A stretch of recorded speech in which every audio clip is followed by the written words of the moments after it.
llegó su momento. Segmento del profe. Buenas. Pues estuve ahí pero acompañando todo el programa. Ahora los reflectores están sobre mí.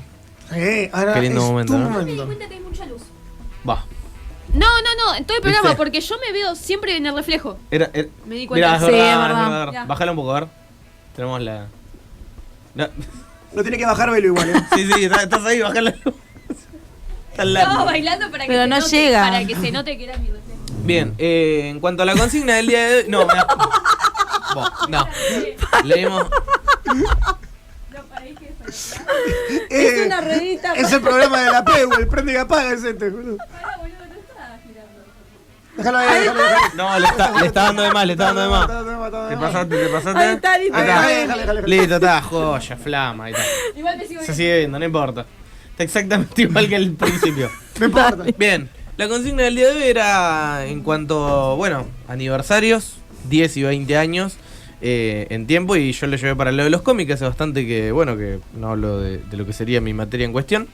Y traje algunos que no tienen que ver con en sí la relevancia, si bien algunos obviamente son relevantes para el mundo del cómic, algunos son más por gusto personal, como el primero que voy a mencionar, que tiene que ver con el universo DC Comics, ¿sí? Esto es antes conocidos como la Liga de la Justicia. Es un cómic del año 2004 y que es bastante recomendable. Esta formación de la Liga de la Justicia que vemos acá, te paso Chapi para que lo vayas mostrando, era la que estaba en los años 90 cuando murió Superman, que fue ¿JLA? claro, no. cuando fue toda la etapa esa rara de DC, donde los personajes principales estaban cada uno inmerso en su propia historia. Y acá trae de nuevo esos personajes, centrándose mucho en la amistad de Booster Gold y Blue Beetle, y en cómo, en realidad, cómo funcionan ellos. ¿Qué pasa? Dale, ¿Todo bien? dale. Cómo funcionan ellos como grupo. Y de acá tenemos la aparición de personajes que quizá no son tan conocidos, pero que en algún punto tuvieron una relevancia importante. Como bien decía, Booster Gold, Mary Marvel, Ted Kord, bueno, el Escarabajo Azul, Blue Beetle, Elongated Man, todos ellos tienen una relevancia a posteriori, y que acá se sienten, la verdad, es como el equipo de refuerzo. Pero es un cómic muy ameno, muy divertido, que trae a historias más simples. La verdad es que no hay un gran conflicto. Aparece de nuevo el personaje de Maxwell Lord, que después tuvo mucha más relevancia con lo que fue OMAC y toda la parte de las crisis.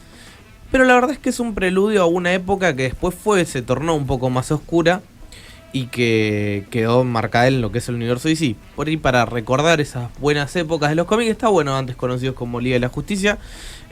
Muchos que formaron parte de la JLI. Claro, de la Justice League Internacional, sí.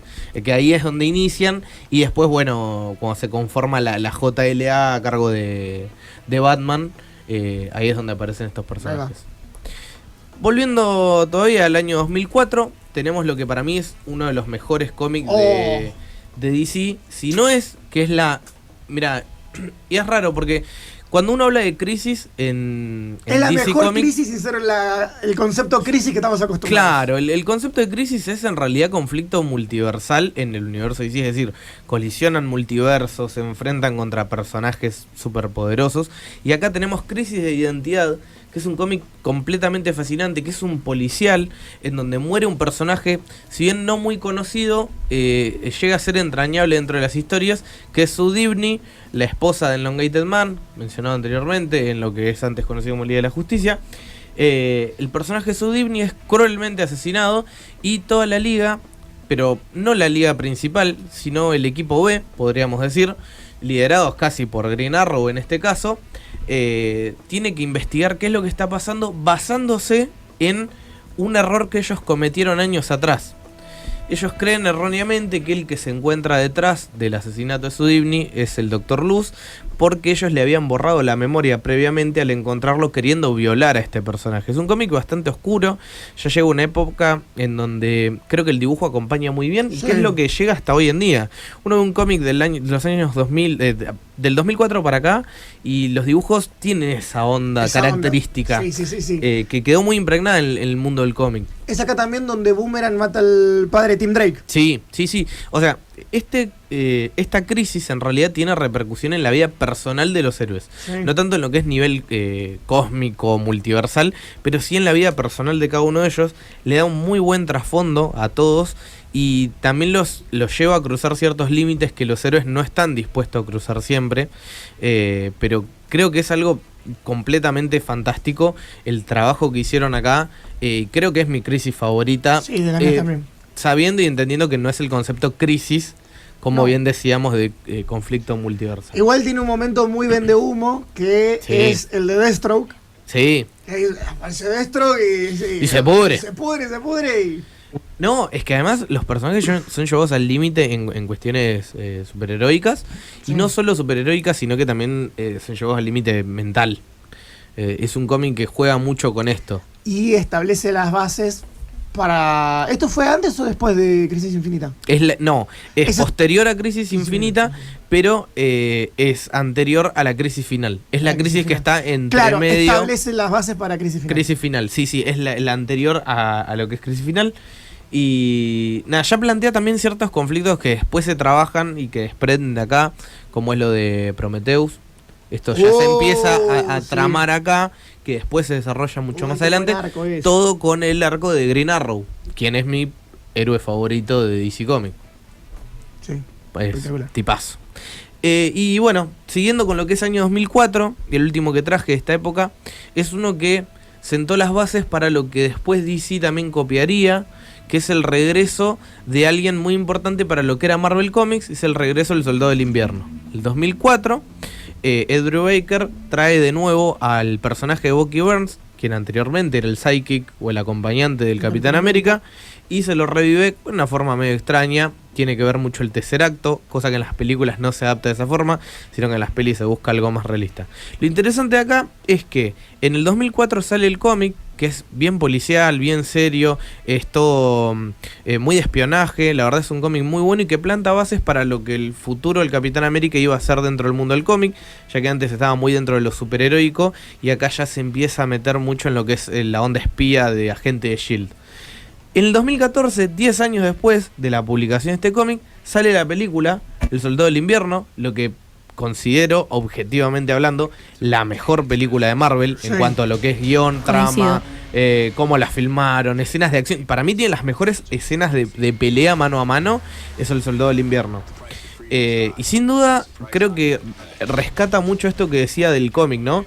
El espionaje, esto del el doble agente, bueno, lo que le pasa a Bucky que no recuerda su pasado. Es muy bueno como la película logra adaptar, si bien no tenía todos los elementos del cómic para poder llevarlo a cabo, logra crear una adaptación que incluso, diría yo, supera al material de origen. A mí me gustó mucho más la película del Soldado del Invierno y por dónde decanta la historia que lo que plantea el cómic. Si bien el cómic está muy bueno, y es más, fue la idea para el regreso de Jason Todd en Under the Red Hood años después, en el mundo de DC Comics, que era, bueno, el sidekick de Batman que había muerto a manos de Joker. Acá es el primero que revive, que traen de esta forma, y que, bueno, fue un hito en el mundo del cómic. Hito porque estaba dentro de esos personajes Eso. de... estos van a estar siempre muertos. Este no vuelve más. Este no vuelve el más. tío Ben, ¿me entendés? Claro. Era esos personajes tal cual, que marcaban la muerte y que marcaban un antecedente en la vida de cada uno de esos personajes. Tanto Jason Todd como Bucky Barnes eran estos personajes para el Capitán América y para Batman, y acá terminan trayéndolo a la vida, pero dándole este giro de tuerca de, bueno, no vuelve bueno. Es decir, vuelve asociado con, en este caso con los rusos, vuelve siendo enemigo del Capitán, y lo mismo replica DC con Jason Todd, que no termina siendo alguien bueno de entrada. Y bueno, empieza a jugar con esto de la doble personalidad. Sí. Vamos ya al año 2014, entramos en lo que es materia de esta época más cercana en cuanto a los cómics. Hubo uno que pegó mucho hace poco también, o sea, en lo que es las películas, que fue el Spider-Verse de Dan Slott. Dan Slott estaba a cargo de la saga Spider-Man y termina mezclando todos los Spider-Man creados hasta la época en un cómic que está bastante bueno, pero siento que me gustaron más los tie-in. Tie-in, para los que no sepan, son aquellas historias intermedias que se centran en pocos personajes en los macroeventos. Es decir, cuando tenés muchos personajes en un macroevento, tenés que tener historias pequeñas que se centren en esos personajes para poder desarrollar más la trama y que tenga un mejor contexto. ¿Qué pasa? La historia principal se pierde un poco, es de una familia que se alimenta de los tótem arácnidos y los va cazando a través de la red multiversal. Y ellos lo que tienen que hacer es aliarse para poder derrotarlos. La verdad es que la historia principal, es lo que digo, es bastante confusa, por momentos como que le falta brillar a todos los personajes, pero brilla mucho en lo que son los momentos individuales. Recomiendo mucho leer lo que es la historia principal porque obviamente nos va a dar contexto y trama de lo que va a suceder, pero ampliamente recomiendo todo lo que son los tie-in, las historias alternas que ahí estamos viendo, un poco de lo que fue Gwen Stacy, el Spider-Man Noir. Tenemos varias historias que la verdad son mucho más interesantes, el Spider-Man Punk, claro, que después, bueno, fueron adaptados en la película de Miles Morales, la de Across the Spider-Verse, y ahora, Into the Spider-Verse y Across the Spider-Verse. Que si bien dista mucho de la historia original, no existe esta familia que caza a los tótem arácnidos, sí el concepto general de unificar a los Spider-Man de distintos universos sigue estando presente. El siguiente, del año 2014, es uno en el que fue una época bastante oscura en cuanto a los cómics de Marvel, culpa de Disney, cuando Disney adquiere los derechos cinematográficos y de Marvel en sí y empieza a trabajar con las películas y las lleva a cabo. En el año 2012 salen Los Vengadores y la estaban rompiendo en cuestiones de lo que era el cine. ¿Qué pasa? Esto se acompañaba con cómic y estaba la competencia a su vez. En Fox estaban los X-Men. Entonces Disney, de una manera muy cruel, empezó a matar a todos los X-Men, o a bajarlos, o a hacerles historias de mierda. O sea, la verdad es que se ensañó con los X-Men, cosa que fueran totalmente olvidados y reemplazados por los Inhumanos, que era el gran proyecto de Marvel en ese momento. Sí. Una de esas historias fue la muerte de Wolverine. En el 2014 deciden matar al inmortal Wolverine, con una excusa bastante rara. En este caso dicen que a Wolverine le quedan pocos días de vida debido a que su factor curativo ya no está funcionando como antes. Entonces, es un pasaje por casi todos los enemigos que ha tenido a lo largo de su vida y un último enfrentamiento con ellos. Y era, según decía Marvel hasta ese momento, la muerte definitiva. Porque bueno, es lo que digo, Marvel, al no tener los derechos de los personajes de Fox, dijo, bueno, si yo no los tengo, no los tiene nadie, tampoco en los cómics, y le hago la vida imposible. Que fue una jugada bastante sucia, sí, y enterró a los X-Men por bastantes años. Es más, los X-Men resurgieron ahora con la serie en X-Men 97, porque estaban bastante olvidados en materia cómic. En la muerte de Wolverine nos cuenta la historia, bueno, el último baile de Wolverine, si se quiere, con su factor curativo deteriorado, vuelve a lugares icónicos para él como Madripoor o Japón, se vuelve a encontrar con personajes de su vida como lo son Sabretooth, como es Lady Deathstrike, como es el Silver Samurai, y todo esto hasta llegar a, bueno, el desenlace inevitable, que es su muerte, sí, para dejarlo, yo diría que lo encomaron a Wolverine hasta el 2020, 2021 aproximadamente. Recuperamos de nuevo, porque piensen que en ese momento él era el ícono de X-Men, sí, por las películas de Fox. Entonces, The X-Men. Sí, claro, es que sí, Deadpool lo dice en el trailer y era de verdad, él era el X-Men. ¿Por qué? Porque del 2000 para acá todo producto salía Wolverine. Era Wolverine. Que tampoco está tan bueno eso. No, hoy en día X-Men 97 reivindicó a Cíclope como corresponde. Y otros personajes. Y otros personajes también como Gambito. Bien, y el último cómic, que es un poco bastante engorroso, salió en el 2014. Y si bien no es algo que yo diría una crisis tal cual en el universo DC, sí es algo que nos ayuda a entender las crisis. Es una guía tal cual. Muy bien, vos lo dijiste, es una guía. Es Multiversity de Grant Morrison. En realidad es una guía de cómo funciona el multiverso DC.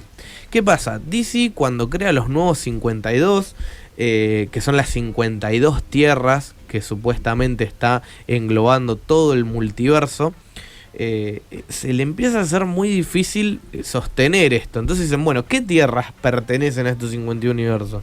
Entonces le dan la tarea a Grant Morrison, que a través de un cómic que, si bien no presenta un conflicto tal cual, hay un conflicto, hay un personaje que viene de la Tierra 33, que es la Tierra Prime, que es la Tierra en donde nosotros leemos a los cómics. No se desarrolla del todo bien. Lo que importa es lo que pasa en cada universo. En cada uno de estos cómics nosotros nos podemos encontrar un fragmento de la vida de los personajes y cómo los atraviesa en su vida cotidiana. Tiene muchas referencias a cómics muy famosos como Watchmen. Es más, yo lo compré por el número en donde Grant Morrison hace una referencia que Watchmen en realidad era un proyecto diferente en donde se iban a utilizar a los personajes de Peacemaker, de Blue Beetle, Capitán Átomo. Y entonces acá él los reversiona como si fuesen los personajes de Watchmen. Muy interesante porque también te pone dentro del canon algunas series animadas. Claro, sí. Y no solo series animadas, universos que nosotros considerábamos completamente como Elseworld hasta ese momento, como eran el de Superman Red Son. Bueno, acá se presenta también lo que es el universo X con Overman. También hace canon lo que es Kingdom Come, que también no lo consideraba Elseworld. Acá se reestructura todo el multiverso DC y se le da un plano consistente que hoy en día, si bien tiene vigencia, está en tela de juicio porque al haberse reiniciado con lo que fue Rebirth, si bien sigue existiendo este tema en los 52 universos, aparecieron 52 universos oscuros y se redobla la apuesta. Pero si les interesa conocer cómo está estructurado el universo DC, lo recomiendo, pero bajo un poco de cuidado, porque no olvidemos que el que lo guioniza es Grant Morrison y es bastante complicado seguirle la trama. Si la verdad es que son amplios lectores de cómic, bueno, recomiendo Multiversity como para poder entender cómo va todo este multiverso. Extraordinario, Fer. Tema multiverso de Grant Morrison merece todo un programa aparte. Sí.